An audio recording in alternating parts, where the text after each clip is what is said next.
Hello everybody and welcome back to another video. Today I'll be discussing something I've really wanted to cover for a while now. 7 of the worst things Darkstalker has done. Because, good intentions or not, Darkstalker has done some pretty messed up things that show his true personality flaws. Some things on this list are illegal and should have gotten him jail time, but others are just straight up morally wrong. This video contains spoilers for Darkness of Dragons and Darkstalker Legends, so if you haven't yet finished those books yet, then please click off. Also, before I start the video, a huge shout out to my patrons!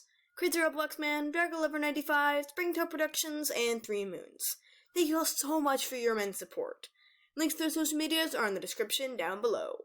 Anyways, without further ado, let's get into the video. These aren't necessarily in any order, just some of Darkstalker's biggest moral and literal crimes. One horrible thing Darkstalker has done that tends to go unnoticed is how he enchanted the mountain raids surrounding the Night Kingdom to kill any IceWings across the border. Tensions were high at the time between the tribes, but it was no reason to kill every IceWing who tried to get into the kingdom. And with 𝙈𝙤𝙍𝙁 magic, there were a million other ways Darkstalker could have casted a spell to keep their tribe safe without a ton of IceWings dying and living in fear. He could have made it so that it was like a gigantic bubble, not allowing any IceWings in. That way it would be harmless and nobody would have to die. Darkstalker even could have casted some kind of a confusion spell to always get IceWings lost, but not lost enough that they can't find their way home whenever they tried to invade. But instead, Darkstalker chose the option that came with the most satisfaction for him, seeing his enemies die, and a lot of them at that. He just couldn't get enough. Another really unforgivable thing Darkstalker did was in relation to his enchantment on Clearsight. Specifically requested for him not to cast any spells on her.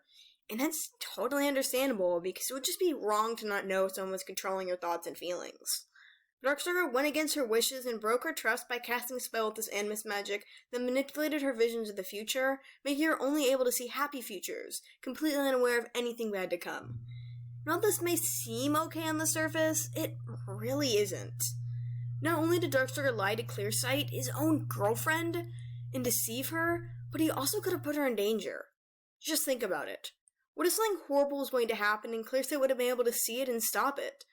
But Darkstalker didn't care, instead only focusing on trying to let her believe a relationship between them was possible, something incredibly toxic on his part. The ends don't justify the means, and he seriously could have put her and his friends in danger. The next one I'll be talking about is something I think needs to be discussed, as it is truly one of those horrible things Darkstalker ever did. During the Legends book, it was revealed that Darkstalker casted a spell that instructed a dagger to secretly kill an IceWing that was deployed to the Kingdom of the Sand, leaving messages carved near the body that Darkstalker was coming for them, and they would all be dead. This was to happen every year until he called it back, but as far as we know, he never did. If this isn't horrible, I don't know what is. Darkstalker murdered so many innocent IceWings, and for what? Petty revenge on dragons who personally did him no wrong? This is absolutely horrifying to think about. Who knows how long this lasted for, or if it's still going on? Darkstalker never called back the dagger, and he was stuck in the mountain for 2,000 years. Though I find it a little odd that nobody talked about this in the main series, it's really creepy considering the possibility that this still went on, even in his absence. And if it did, the death count is unknown, but likely, so many innocent lives were lost. Now, this next one is straight up terrible. The spell never worked out because Fathom never drank from the goblet. Darkstalker tried enchanting his best friend to stop living the love of his life, forget about his 𝙈𝙤𝙍𝙁 oath that he would never cast a spell again, and decided to use his magic freely. By this point in the story, Darkstalker was completely under the delusion that every dragon was merely just a character in his own story, a pawn in his own game to play. He tried rewriting his friend down to every single part about him just because he wanted things to be how he preferred them. Talk about toxicity. This one really just makes me shudder in disgust. One of the most well-known scenes in Darkstalker Legends was when Darkstalker took control of his father, Prince Arctic, and made him oof himself on stage. I don't even think this one needs to be explained. Yeah, Arctic wasn't a good dragon in the slightest, and he certainly should have been a better father to his dragonettes and a better husband to Foeslayer. But did he really deserve to be murdered by his own claws in such a disturbing and morbid way? Especially in front of the entire tribe of Nightwings. Imagine how that would have affected the dragonettes and families in the audience. As the trend goes with Darkstalker, he obviously never considered the true consequences or effect his acts would have. It really makes you think. This next one is a small detail that I don't really hear anyone talk about, but it's one that certainly got my attention. During his time at school, Darkstalker would cast spells to torment his classmates in small, creative ways. It's scary to think about all the things he would do to them, especially with Fathom learning more about Darkstalker's messed up enchantments in the scene.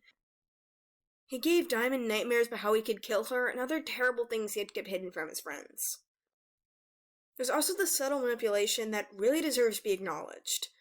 Like how Darkstalker casts spells make everyone think he's charming and handsome, for dragons he likes to trust him. All his relationships were so artificial, but he didn't care as long as he got that constant validation he craved. And it's disgusting. With a lot of people arguing that Darkstalker had some good intentions, it really doesn't justify all the bad things he did. And he never tried to change either. When offered the chance for a redo in the form of willingly turning into Peacemaker, he declined. Darkstalker has some good traits like genuinely caring for the dragons he loves, but his bad traits often overshadow the goodness in him by abusing any genuine relationships and trust he has. I didn't even get into the whole situation of Darkstalker brushing off Clearsight's worries and concerns, but that's a video for another day. Anyway, that's wrapped up this video. Thank you all so much for watching, and I'll see you in the next video. Bye!